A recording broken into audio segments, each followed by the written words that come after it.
韩国化妆师是真的邪门，你在网上一刷评价10条里面9条都是差评。但是我这次一大早去，左边贴隔壁就坐着一个女明星妈妈。在这种压倒性的美貌攻击之下，我开始怀疑这家店真能画得这么烂吗？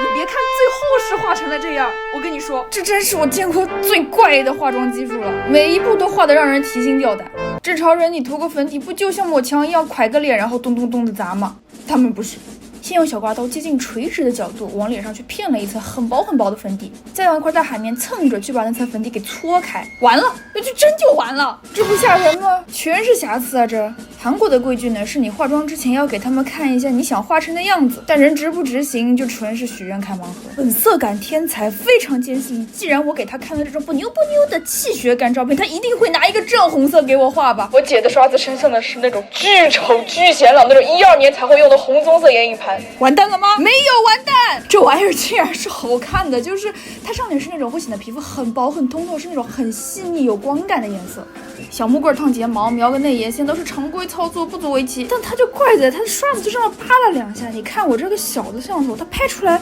它人就像被刻了2刀一样，就变立体了。其实就是要把卧蚕和眼睑下至这一块的结构处理清楚。卧蚕突出的部分用珍珠光子的香槟金，眼睑下至那个小三角呢用红棕色带过。不是你说这是不是不轻夸？就这个眉毛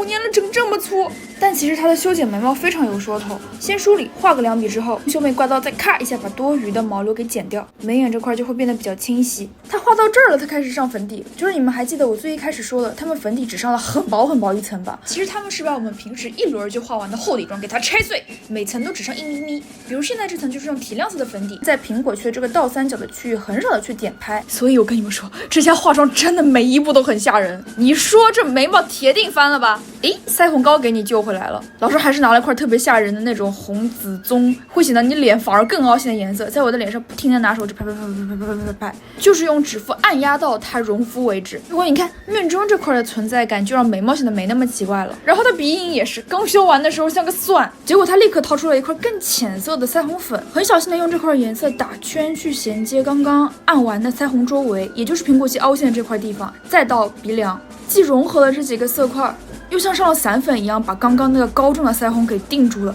真的很牛。你们有没有注意到一直在后面捣鼓我头发的这个哥们儿，他弄头发弄得贼快，但是我愿称这个头发是我在韩国10几次里面弄得最满意的一个头发，他可以几秒钟里面就把脑袋垫得非常圆，又能很好的用刘海把脸给遮住。你们就先在耳朵这一根竖线上分出头颅，然后在耳朵尖尖这根水平线上往上大概数1个梳子宽度，把头发立刻翻起来，用梳子打毛2层。你注意看哦，他们为了保证头发的那种亮度和顺滑，他们喷发胶都是从头发的里面只喷里层，而不去喷外面那一层，这样子梳完所有的发胶，它既能支撑出来头发的硬度，然后从外面看到又不会粘的一根一根的。有没有顿悟？是不是顿悟吗？如果上完之后脸上还有瑕疵的话，他们会拿一支非常小的刷子，把这个遮瑕膏当成粉底液，只用遮瑕刷尖尖的那2根毛毛非常轻的力度在脸上这样扫，这样既能遮住瑕疵的颜色，然后你后续出一点油混合起来，你的妆面就会变得非常亮晶晶的又均匀。而且你就像你现在全脸的粉底厚度，其实就是最一开始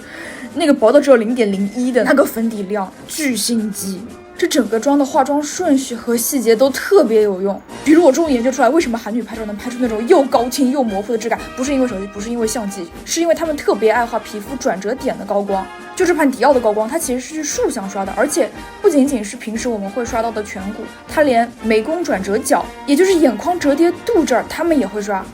毕竟是画富婆系女明星的嘛，都是这种风格。然后最后它是拿那种巨大的刷子来给你上整体侧面的阴影，这样子既均匀又能强调整个脸的折叠感和刚刚的高光来呼应。这个妆真的非常上头，同款的彩妆我买了好多个，下次再给你们讲。就是这样，拜拜。